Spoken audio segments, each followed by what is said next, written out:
soul.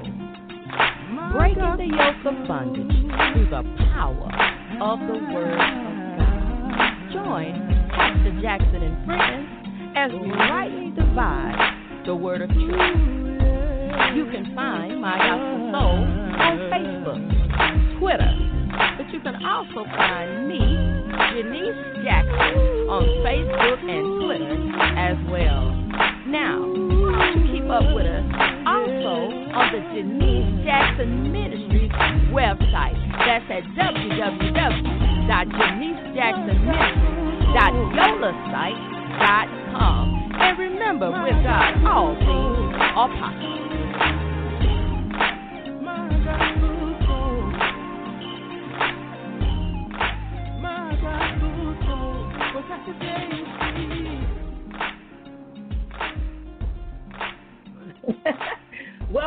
Welcome to this segment of Sistas United. Welcome, sisters. What's going on? What's going on?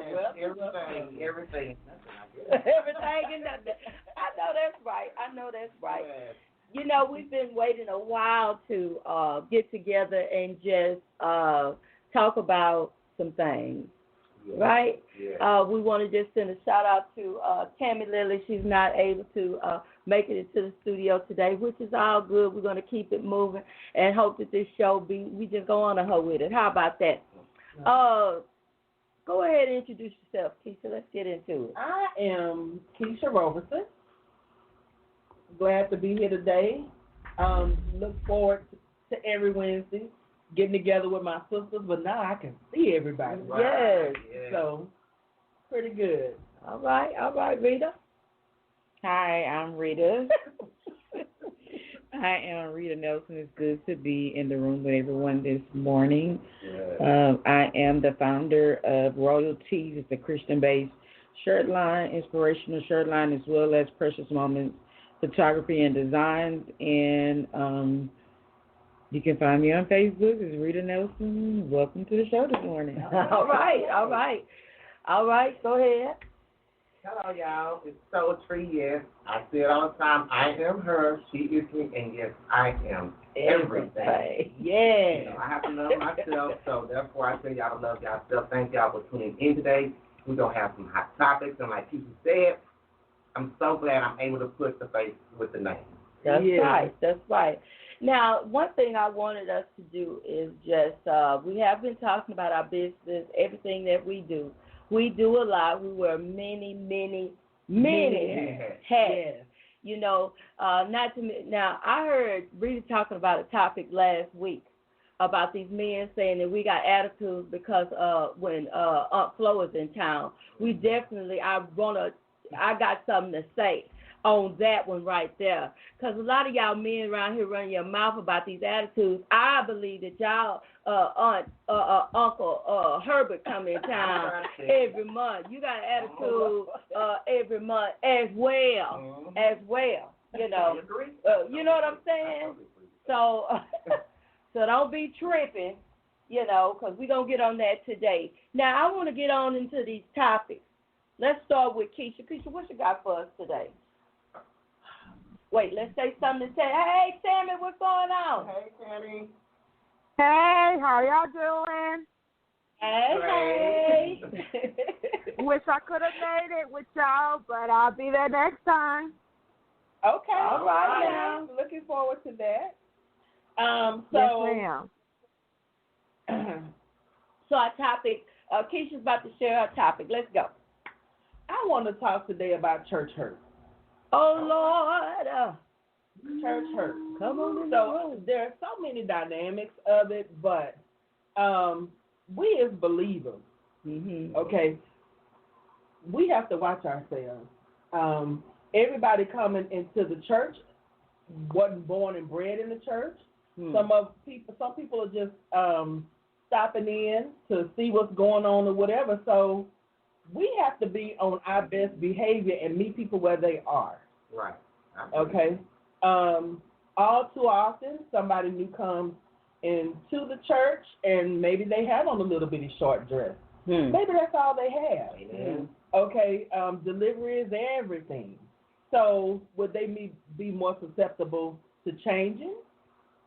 If you grab them to the side and go, hey, your dress is too short, you can't come in here like that. Or, would it just be, hello, how you doing? And then they see you maybe with a maxi skirt or maxi dress on or whatever. You just kind of embrace that person, and then they change. That's one thing. And this subject came up because I talked to people before, but I was talking to somebody who said she probably would never step foot in the church again. God wants believers to come together and be together, whatever. And the church is a building. We go to a building church, but church is in us. So if we're supposed to be Christians, we're supposed to be believers, we're supposed to be, the people, who, the people who follow God. We have to, we have to be approachable. So that was one of the topics. Okay. Dress. Another thing that often comes up a lot or whatever, people don't want homosexuals in the church. Oh well, let's start with one. Yeah. Cause Okay. So we're gonna dive into each one of these. I like this. I like where you go. This is good. I wanted to talk because you're right. If some people won't come back to the church, but this is how I was raised. I was raised a churchgoer in Christ. And baby, when they come in, they got lap coats. They finna throw something over your lap. But it was also a church I went to where they were very gentle with you when you came in. There's certain standards of way you carry yourself in the house of God. But you have to have that love for people. You have to have a love to where you allow God to change them. Because if you be the example and they see you coming to church and you looking good and what you have on, guess what? Eventually they'll begin to change themselves. Exactly. And it shouldn't be a forced thing. I don't care if they come in a mini skirt for the first 2 months. What does it have to do with you? Exactly. And that's the word. So you're gonna make them miss it because you're making them feel ashamed. You're judging. So, exactly. And that's why I wrote that poem. Why do you judge me too? Because when I started giving myself to Christ, a lot of people were judging me. Time I didn't wear dresses. I wore a lot of jeans and a lot of flats. So I was flat, but.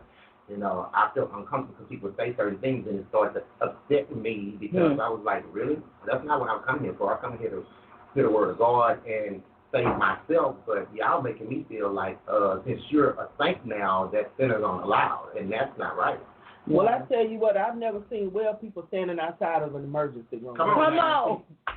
I'm just saying or whatever. I've never seen that before, whatever. And we as a people, a church body, we can't change anybody. We can only plant that seed. Thank you. And water it. Come on. Okay. Now, sometimes you plant seeds and you water and you can sing to that joke every day. It ain't going to grow. It's just not going to do it. But we just have to really be mindful. Yeah. And where is the love? Where is the love? Exactly.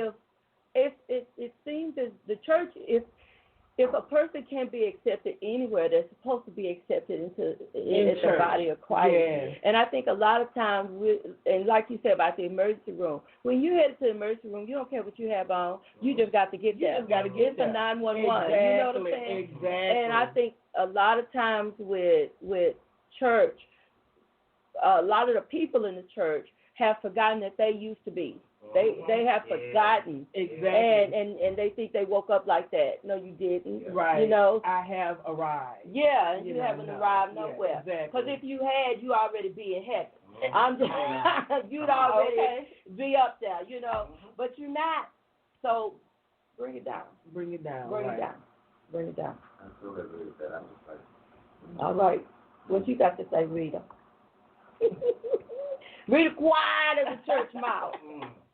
Quiet. Watch the explosion come from that mouth. Watch. Yes, it's come back. Well, church hurt, like she said, it's various dynamics of church hurt. And I have experienced church hurt several times in my life. But I just think, because I've experienced it and I've seen other people experience it, which have helped their spiritual walk because they put their trust in man instead of God. And by them looking at man, because they put him on a pedestal and thinking you're supposed to be this way, you're supposed to act like this way, you're supposed to talk like this. So they put them up here when technically they're human too. Right. And just as well as they're walking a spiritual walk of faith, they too can fail. But sometimes we look beside that and think, oh, you're a pastor, you're an apostle, you're a bishop, you're this, you have all these different titles, and don't realize they're human too, and the enemy are trying them as well. That's right. So I just think we have to put our focus on God. When we come to church and focus on what we come in there for. Come on. Because a lot of times if we do take the initiative to look at people and what they say and what they do, because the enemy will use anybody. He can use anybody. Yeah. Your goal is, Lord, I want to get my life together. I want to get, and as soon as you are, ma'am, excuse me, you shouldn't have it. And automatically you distracted because you like, I'm just coming here to try to get something for my life, get my life together, and somebody come and distract you. So we have to focus, and I've experienced, like I said, I've experienced this personally, as well as I know a lot of people that have experienced this, and they're stuck. 10 years ago, they never renewed their relationship with God because of what somebody did and what somebody said. And I had to realize, and I said, and I was grateful to the fact of knowing that it's more important to have a relationship. It's the importance is having the relationship with God. Because if not, you can cause people can cause you to not make it because you put your trust in them instead of God. And so I think when it comes to church hurt, we have to, like she said, so many dynamics of church hurt it's a subject that's very broad.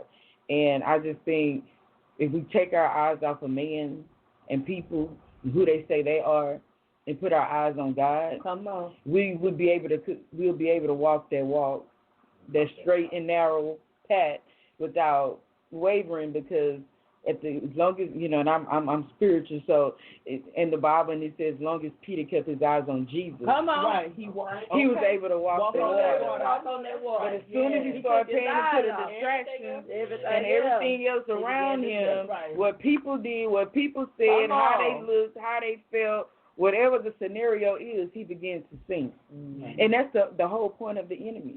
If he can get your eyes off, if he can get your eyes off the prize with anything, with something somebody say, do, whatever, we'll miss the prize.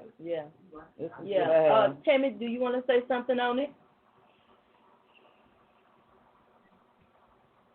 Wow, that is a deep topic right there.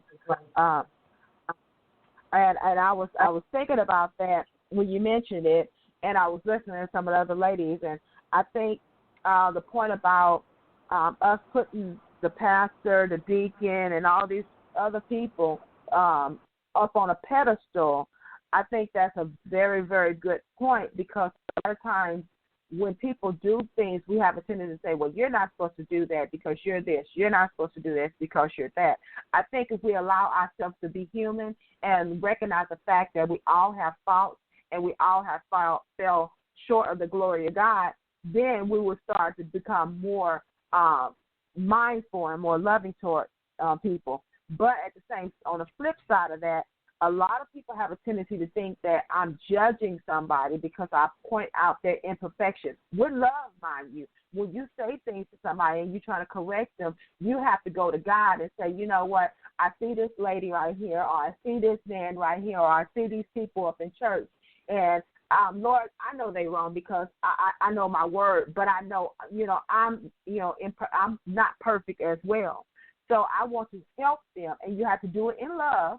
I want to help them, and you have to pray how you're supposed to approach that person. And you also have to pray for how they receive it. Lord, please open up their heart to be able to receive this in the manner that I'm trying to give it to them in.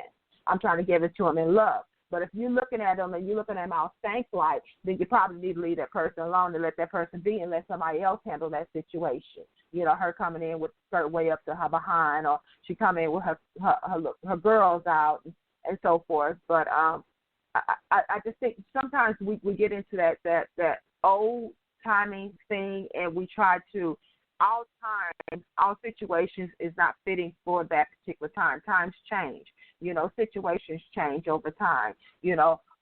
Things that you didn't deal with, 20 years ago, you're dealing with now. So you don't know what that person's walk is as well. So you don't know, that may be the only outfit she has, So I think as long as we do things in love, I think it'll be okay. And I believe and I know, as long as we take it to God and allow God to, take out any malice, take out any, ill feelings that we're feeling about that person, and then allow them, pray for them to be able to receive what we're trying to give to them out of love, everything will be all right.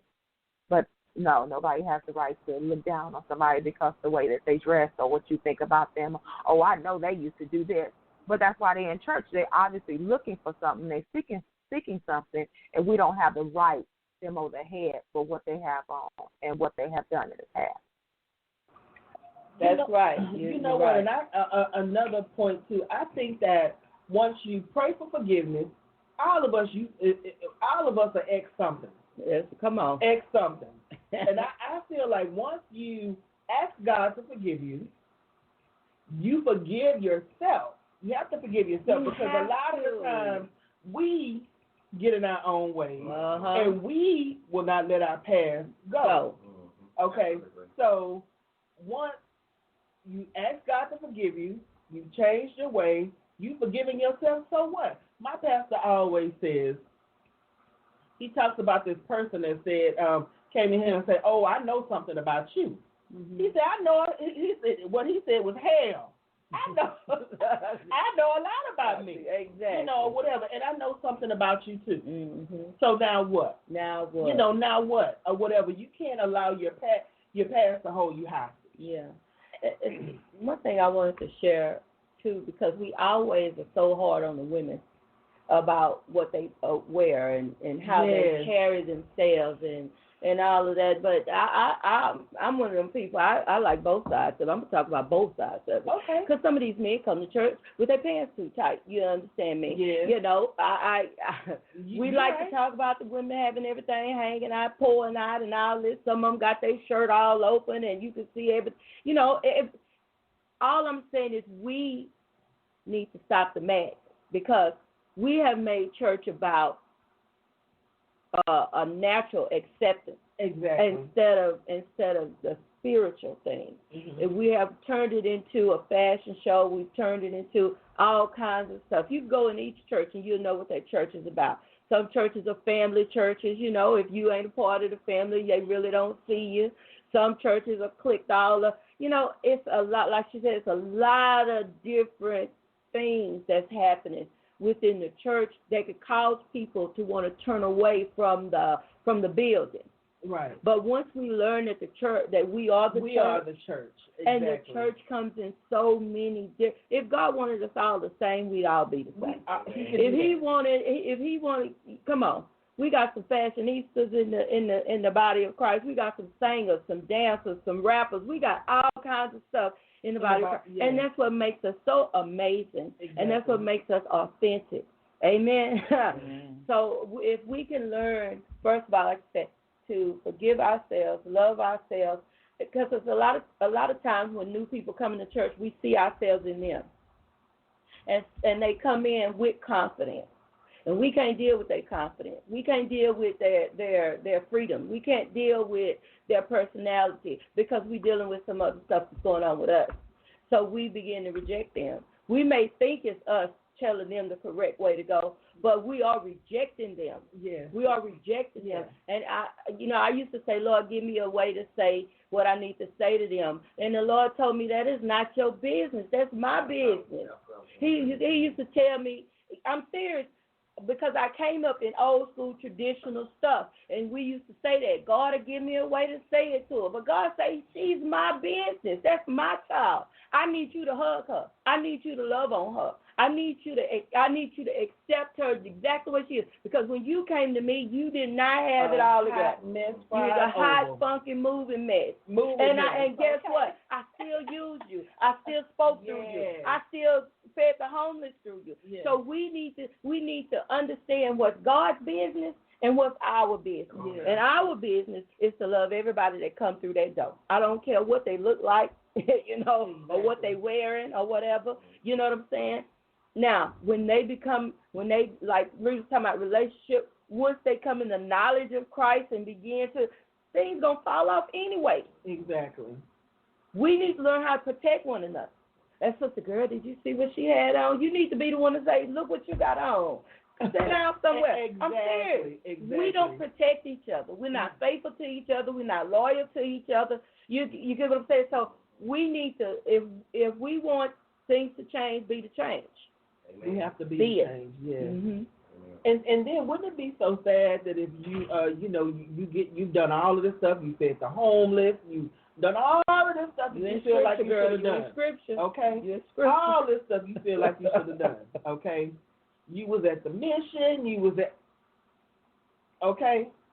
You've done all this stuff or whatever. These people coming in or whatever, new times or whatever, they turning away. I would hate to get in front of God with all of everything that I feel like that I've done that I'm supposed to, and He won't even see me. He won't see you. He's going to say, do you know how many people you strayed away from me because of the things that you've done to my children? Or whatever. Send a message and tell her to be gone. Won't even see me. Or whatever. So I just feel like we really have to be mindful. Yeah. And we have to grow. We have to grow. Right. When Tammie said that she felt like it was her business, I was disagreeing with that because she felt like, well, I felt like it was my business to tell her something, but I just prayed to God to give me the answers. But I believe that if God wanted you to say something to that person, He would have it would have already been there. I mean, you don't have just somebody walking into the room like, I don't like the way she looks. I think she said, I think you're doing something wrong. What you think is somebody doing wrong, God might feel like it's right, it's okay. Yeah. You can't judge me from what you think you're supposed to do and what I'm supposed to do. Because my journey and your journey are totally two different journeys. Yeah. And you can't tell me my journey is supposed to go left when God told me my journey is supposed to go right. Because at the end of the day, I'm going to walk by faith and not by sight. So when I hear Him telling me go to the right and you telling me go to the left, who do you think I'm going to listen to? I'm going to listen to God because the fact is, I don't know, I just feel like when it comes to the church house, like I told y'all, I experienced that. It was lots of things that made me walk away from a childhood church that I was raised in because of a lot of things that made me feel uncomfortable. Because when I was finally bringing myself into the church, wanting to commit myself, they made me feel bad about a lot of things. And I was just like, well, wow. And I was ready to work inside the church. I didn't just want to be sitting on a pew. I was ready to work inside the church, but they had no room for me, and I thought God said that you're supposed to have. So that was just a lot for me. So from the judging and how they were doing things, it was just a lot for me. So I didn't walk away from God. I walked away from the church house. I prayed every day. I still read my Bible. I was doing Bible study. So it wasn't that I walked away from the Lord. I just walked away from that church that made me feel like I wasn't relevant. Yeah. And like you said, Keisha, we're going to have to give an account for the things that we do. Yes, we have to give an account. We've got to give an account, and I think that it has whacked everybody's conscience. It's like the Word of God says, still with a hot iron. In other words, you have done things a certain way for so long to now you're just going through the motions. Nothing involved. It's easy for you to just judge somebody. Whereas when you first got saved or gave your life to the Lord, you cared about what God thought about what you did. You cared about, you had what they call a zeal to love, that zeal to treat others right. But then something happened to where you start thinking more highly of yourself than you ought to. One of my people on my live, hi Cassie, great for your question. She says, how do we become relevant to the culture without losing our influence? Relevant to the culture of the church? Of the church, I believe that's what she's talking about. Without losing to the culture of the church. Ooh. I always tell people this. In the book of Revelations, there's 7 churches. Yeah. Now, this is when I say this, and I'm one of the pastors that ain't scared. I ain't scared to tell you straight up truth. any church that you join that you don't feel comfortable at, that is not your church. I'm going to just be real with you. That's true. If you are sitting at a church and you don't feel like you belong, that's not where you're supposed to be. If you are a part of a church and you are an influencer and you're not able to flow in your gift where you are, that's not your church. You know, some people say, well, how can you say, oh, my God? No. Listen, let's grow up. Okay, and let's take responsibility. Listen, when you get in the church that you are supposed to be a part of under with the shepherd that is actually your spiritual parent, everything flows. God said he giveth and add no sorrow with it. Get this in your spirit. Amen. Amen.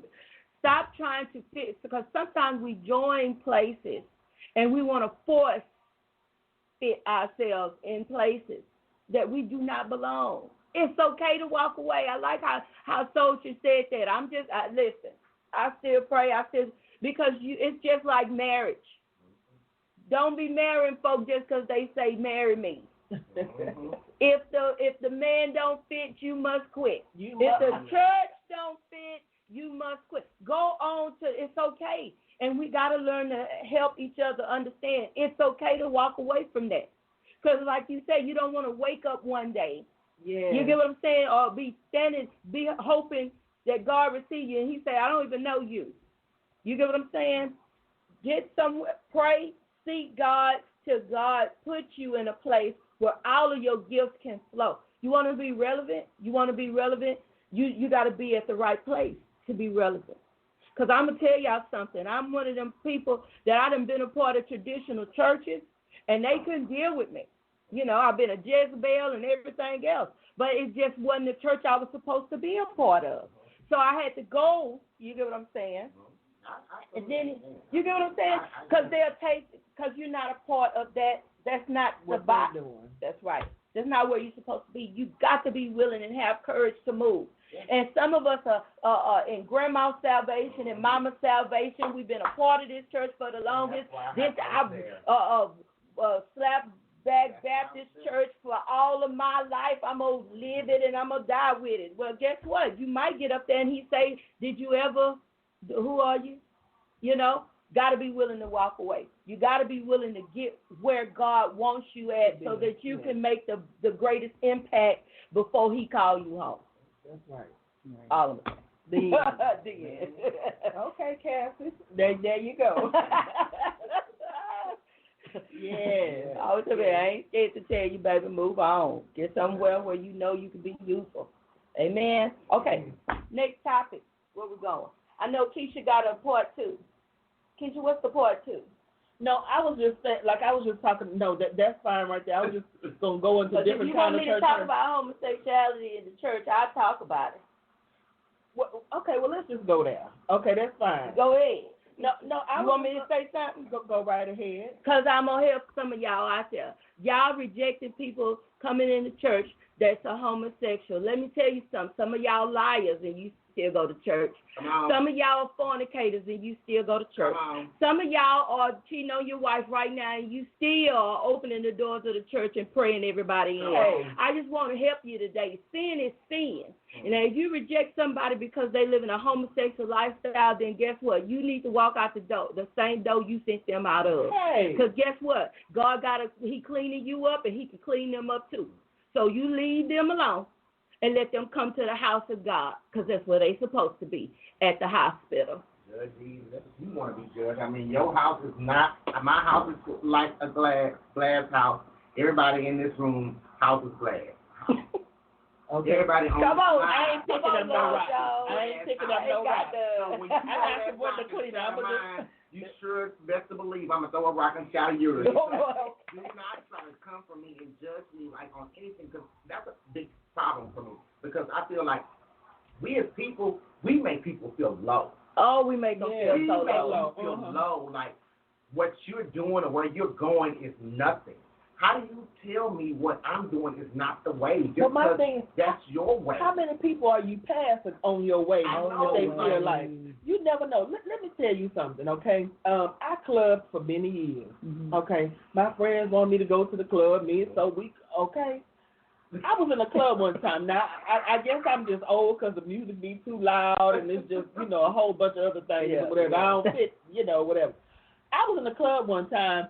We were having show enough church up in the ladies' bathroom at the club. Show enough, okay? I mean, it was tears. It was crazy. At the club. So you just never know who God is gonna, and I don't even use public bathrooms. Okay? So I just happen to, it has to be real bad, okay? So I'm just saying for me to find, no, I don't. Yeah. For me to find my way to a public bathroom. And we were having shown up church. Let's hear what, okay, Tammie.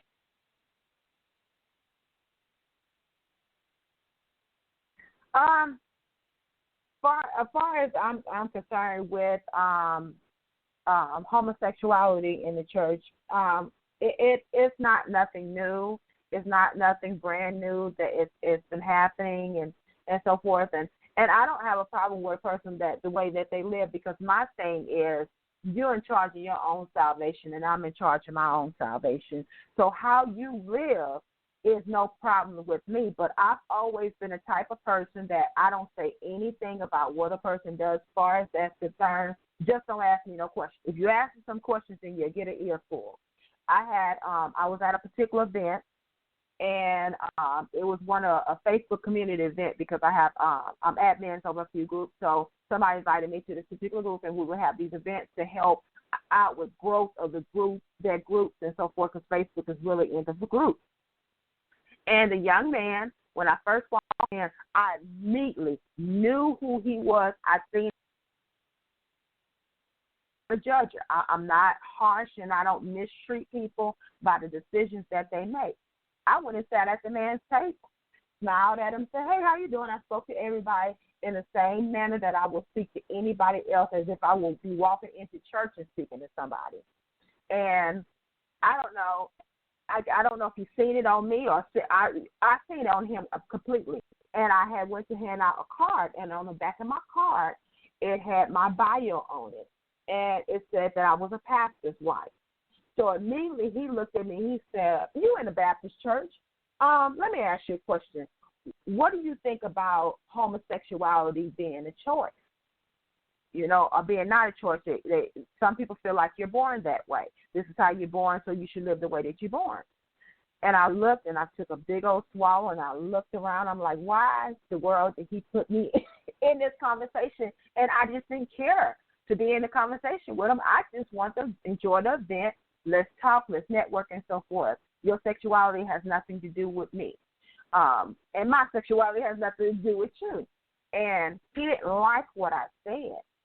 And he, from that point on throughout the whole event, he was actually very, very nasty toward me, very mean toward me. He basically told me I was judging him, and I was wrong for judging him. I was looking down in my nose at him. He's like, "I'm so tired of church folks this and Christians this." And, basically he was very, very harsh toward me. And I told him, I said, "Well, as much as you don't want me to judge you, but you're judging me.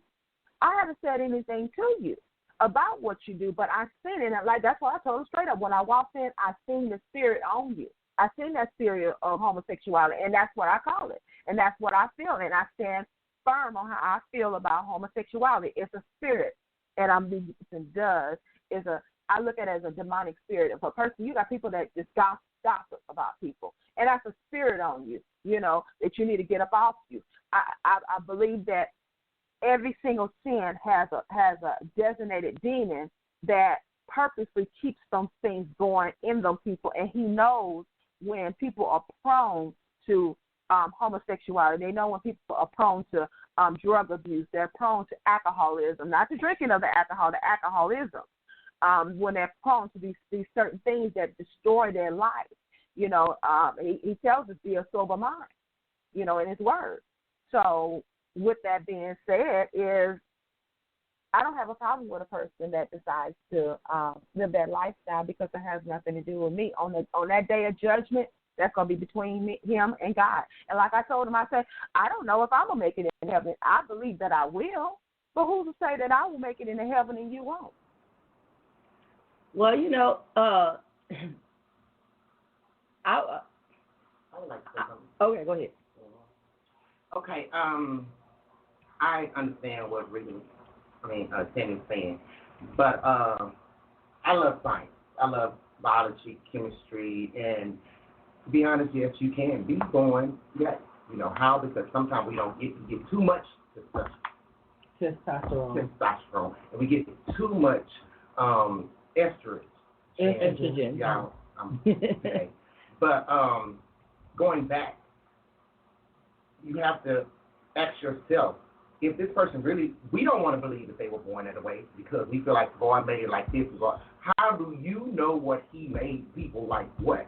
I mean, I don't know. I'm the kind of person that's like this here. I know people that have been molested and raped, and now they don't want a man because they're a woman. And they don't want a man. They want a woman. They're afraid. I don't want to put up his now, but my little niece, hey, she was raped. And every time she thought about having a boyfriend, him laying on her, she had flashbacks, and she started feeling like she was suffocating, and she's like, I just can't see myself being with a guy because of that reason. Whatever her reason is, do I judge her because of that? No, because I feel like, baby, do what you're going to do because it's the end of the day. But I believe that we are born gay. I believe that some are turned gay because of the choices and decisions that grown people make and do to kids, and they are not already there to know which way they want to go anyway. So if you steady abusing this child this away, sooner or later that's what they're going to feel like, okay, that's what feels good to me, that's what I feel like I should want, and there you I feel like you can't be going gay from biology and chemistry. Yeah. I mean, you don't have to agree with me, but that's my opinion on that. Well, that's why I love the show. So everybody can get their opinion out, Right. because it's some people that feel like it's a demonic spirit, and it's some people that feel like, they were born that way. Well, I'm one of those people that if you were born that way, you need to be born again. I'm just one of those people. And I believe that if you were hurt and abused, it's healing that got to take place. It's healing that has to take place. I had a best friend that lived a homosexual lifestyle. I'm talking about full homosexual lifestyle, boyfriend, going to slam shows, everything, and we had this discussion all the time. He say, okay, Pastor Jay, how you feel about it? I say, listen, however you live is how you live. Just don't cross the street to the church, which I was talking about me, because, I'm going to tell you, deal with what happened to you. Right. Don't come tell me you gay because of something that happened to you, because you not gay, you hurt. You see what I'm saying? Now, if somebody tell me, okay, I just been feeling this way all my life and this, that, and the other, that's a different story. It's like two different spectrums. Right. So if you like this because of hurt, fix the hurt. Fix the hurt. But if it's fix the hurt. I'm not saying you're not gay. I'm just saying I'm concerned about the hurt. And a lot of times we get to judging people who are living a homosexual lifestyle and we don't know their story. You can't just get in there. I heard this lady, she was like, oh, these homosexuals are this Christian, filthy and all this kind of stuff. And I say, hey, hold on. I'm a pastor. When I was out there in the world and sin was in my life, I couldn't tell you what I wouldn't do. You know what I'm saying? What I wouldn't experiment with, what I wouldn't this, that, and the other. We have to take ourselves out of that position and get to the healing of it. I used to be one of them ones, you need to be delivered. That low down foul demon, I can go there. You understand what I'm saying? But that helps no one that's not ready to be delivered. Will make them run the other way that they had a thought about. I'm just saying. Yeah, it makes them. I'm just trying to help y'all with some wisdom today. I'm not saying that I believe that homosexuality is not a sin. I am a preacher, and I believe in Romans 2, it talks about. It says in the Bible, it's abomination. Okay, hold on. Let me get. That's the word of God. Okay, that's the word of God. Now hold on. Let me finish what I'm saying. In Romans, it talks about how the man left the natural use of the woman and turned to himself. That's what the word say. He's saying because of this, he gave man up to a reprobate mind. Right. Okay. So let's not. If you cross the street to the church, let me just tell you, it's a sin.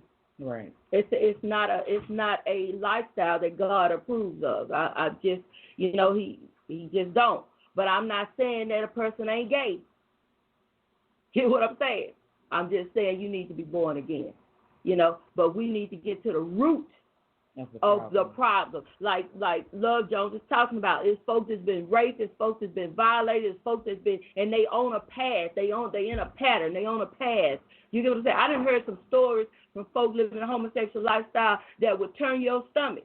But it's the way they had to live, because when their parents found out something, they kicked them out the house, and these were Christian people.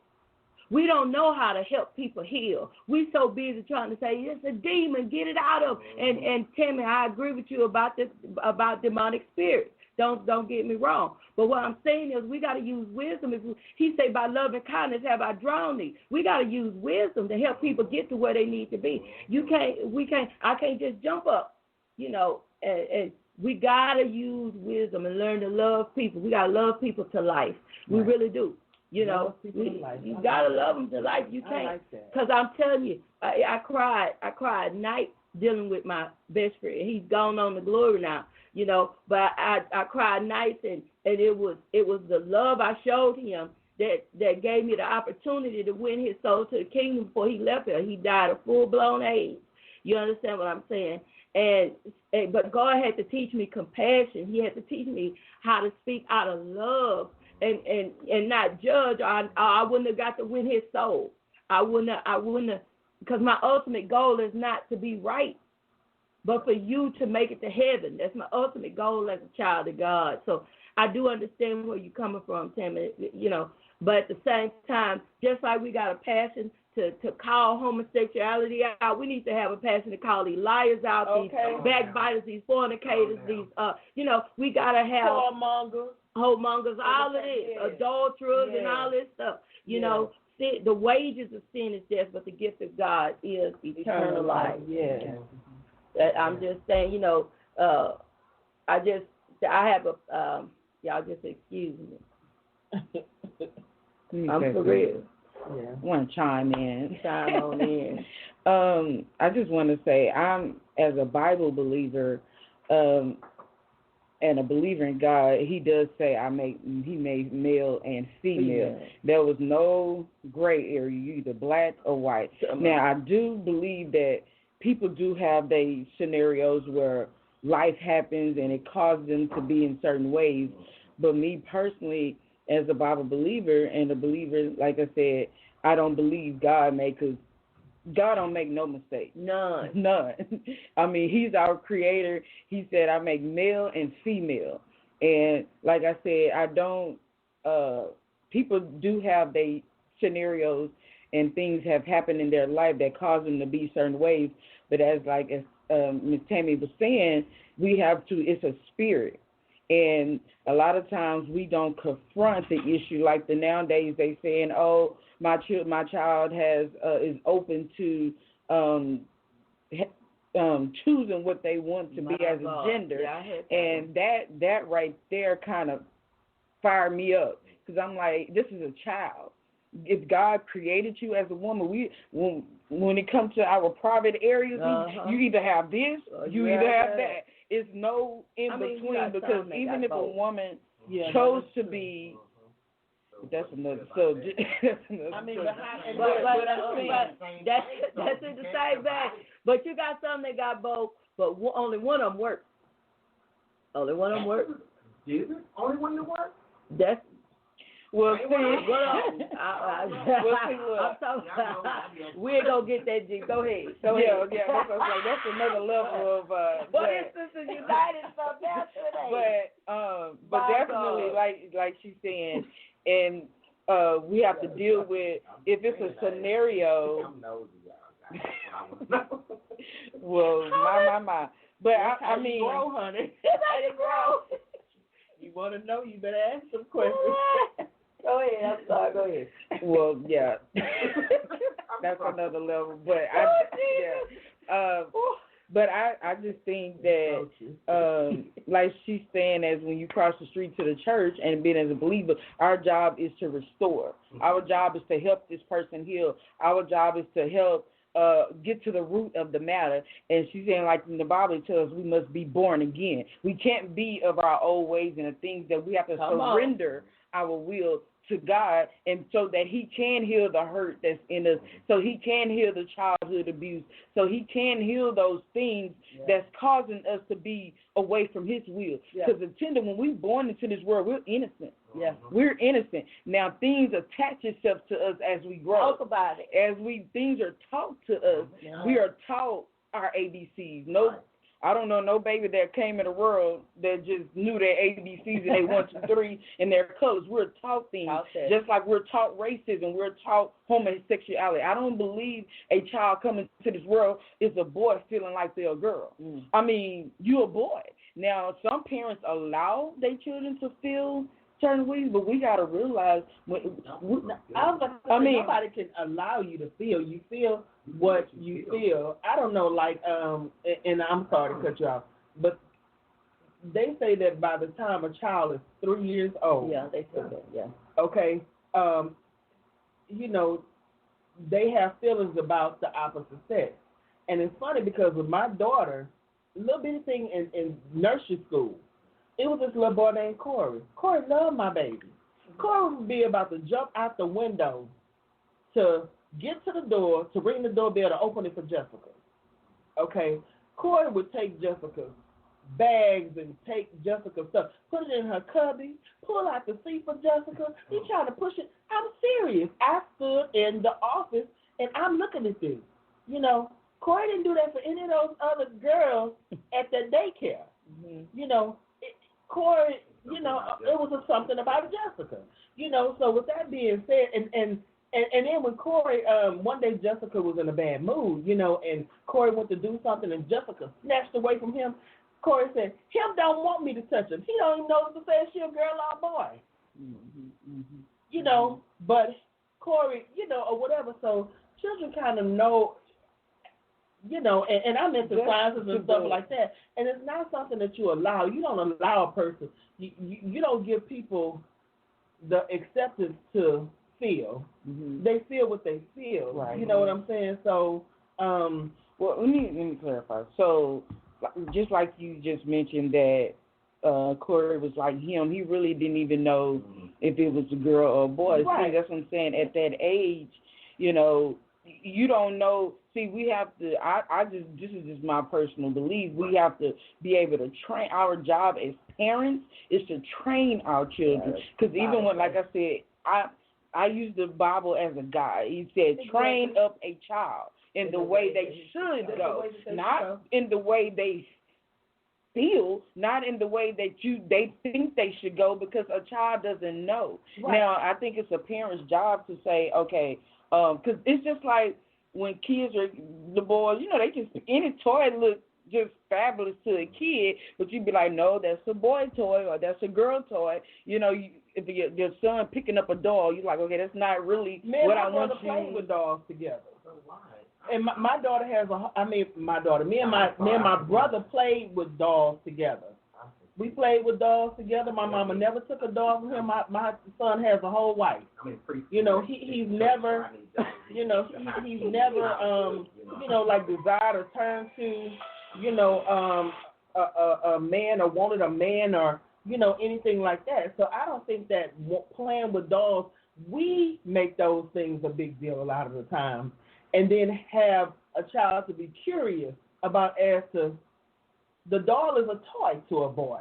It's not, I want to play with this doll, whatever. It's a toy. You pretty much gonna break the arms. Or whatever, just take it apart eventually, right? Just have the doll up eventually, exactly. But I think sometimes we make too much of a big deal out of, things or whatever. And it's kind of like making people sensitive to something that they don't not even worry about. It's kind of like my mom made me sensitive to my arms being uncovered. I wasn't worried about my arms, but my mom was like, I'll put some on your arms. I'll put some on your arms. When I became an adult, I always was self-conscious about my arms, you see.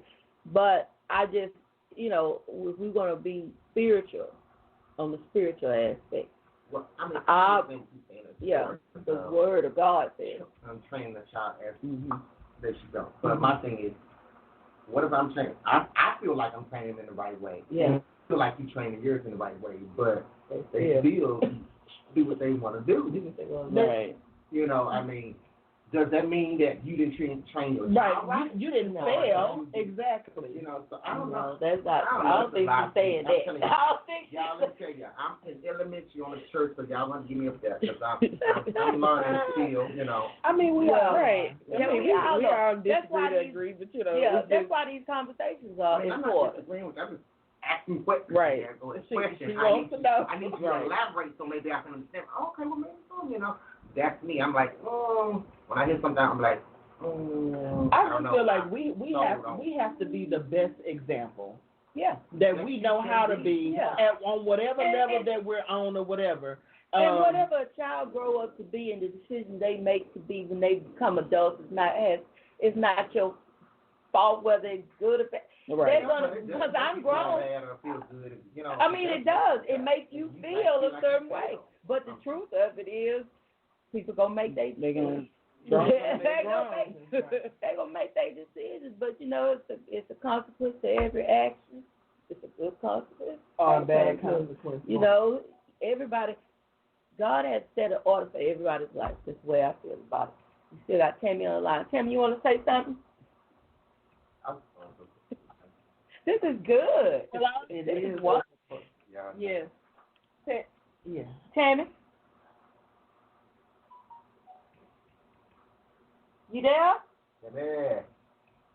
This is a good show today. First of all, you know, this is a topic that nobody really wants to talk about because we know that the LGBT community will tear into you. Do you hear what I'm saying? But at the same time, we love everybody. Yeah. You got to learn to love everybody. You have to learn how to love everybody. If your child say that they are homosexual, you still got to love the child. You can't just be throwing like this, throw the whole child away. You throw the whole child away. You don't represent. No. Right. The Bible said, train up a child in the way that you go, and when they grow older, they will not depart from it. You got to believe that everything that you deposit into your child is still there. It's right. But God is a God of free will. You're going to do what you want to do. They're reprobated minds. They're reprobated minds. But like I say, we have to understand, if you cross the street to the church, I'm just going to tell you. If you cross the street to the church, it's just one way that he say. And then you can't escape that. You can't rewrite it. God's word is not a faith. Yeah. You can't rewrite it. I don't want no righteousness today or whatever. Yeah. Oh, no, just give me a little bit of that grace and mercy. I know the Lord say this, but no. Like I hear people say, God knows my heart. That's not going to work. You got to do it the way God say do it. You know, do it the way God say do it. You know, and all that compromising and stuff. I want my name written in the book. That's all I'm saying. Okay. I want my name in the book. I will not compromise. And if he tell me that if I go and decide I want to love on a woman and be with a woman, if he say that is not his order, guess what? She got to go. You know? I'm sorry, baby. You got to go. You know, I'm just being real.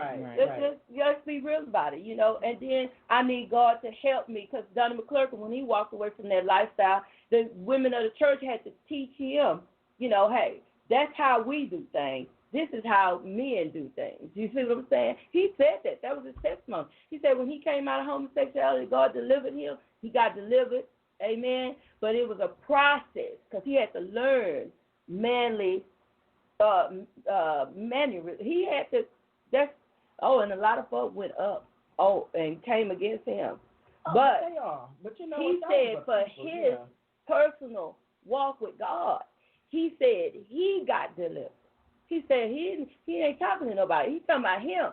Right. For him, God dealt with him, and he got delivered from that spirit. So that's and that's one thing or whatever. It's something. Can't nobody make you do anything. Yeah, can't nobody make you. Let me tell you, we had a funeral at our church one time or whatever, and somebody slipped a note in my pastor's office. Just, stuck it through the door, whatever, and he found it the next time he went in. And this person, they didn't put their name on there, or if they did, he didn't tell us the name, but that part ain't even important. People always want to know, well, who said it, who is it?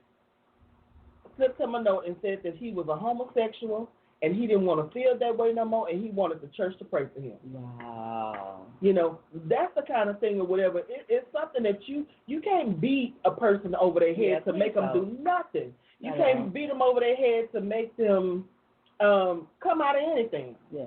Whorism. Yeah. Fornication. Yeah. You can't beat them over the head to make them do anything. What we have to do is just plant that seed. That's Right, and live a Water life. it. And live a life. Water it. Sing to it a little bit. But God said He gives the increase.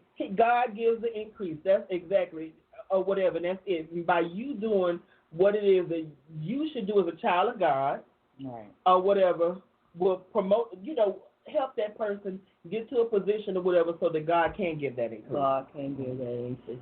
Because the Boy, Bible this says, top. Go ahead. he said, love covers We a got 3 multitude. minutes. Love covers a multitude of sins.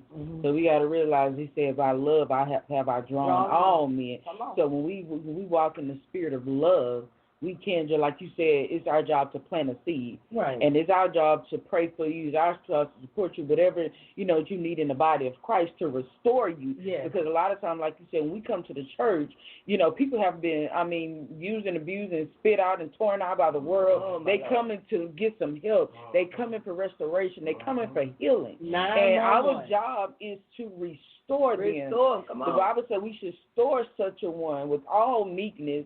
We supposed to bear the infirmities of the weak. We all have a struggle. We all have an issue that we're trying to overcome. Exactly. Mine may not be your issue, Come on. but I do believe God in His Word. He says some sins are an abomination to God. So some things God, He's like, I spit that out. This is, and when we use the Bible as a guide, it's very broad. We gotta make sure we keep it in context. So I want to, I'm just trying to keep my thoughts together. So I just want to, we have to show love to reach people. And like you said, our job is to restore them. Our job is to plant the seed in their life. They're saying, okay, God, He loves you. Mm-hmm. Just the way you are. Yeah. And it's His job our job is to help them come. Sometimes we can be so far in the red, we're trying to get towards to the right side. I don't like the emergency room. My kids like, Mama, you didn't go to the emergency room. No, girl, I'm going to just take me a couple of Tylenol, and I'm going to be all right. Then one day you fall out on the floor. Okay, and then you wake up in the emergency room. Okay. So that's right. You want to bring yourself into the emergency room, or you beat you into the emergency room. Okay, right? You going to get that at whatever cost. All right, let's sign off. Go ahead. Keisha Robertson signing out. See you next week. Same time, same place. Sisters United. Gospel Soul Magazine. All right. Hi, Rita Nelson. Thank you for joining today. Hope you join us in on next week, Sisters United, every Wednesday at 10 o'clock a.m. All right, Tammie. Come on, sign off. All right, come on, Love Jones. Sign off for us today. Thank y'all for joining. We're about to go. Same channel, same time next Wednesday. See you there. Don't let me beat you there. Love and blessings. So you said it. All right, y'all. Well, y'all know it's Queeny. And I love y'all. Bye-bye. Bye-bye. Bye-bye. Talk to you next time. I put new window panes in old wooden frames. I put new shiny knobs of gold on creaky doors that reeked of mold. I put a pretty pink linoleum floor over a foundation that was rotten to the core. It looked so pretty for a little while, and then it all became broken somehow. I put all my money in this project. Though it seemed like failure, I was subject. I was so mad. I stood up and put my hands on my hip. I went into my room.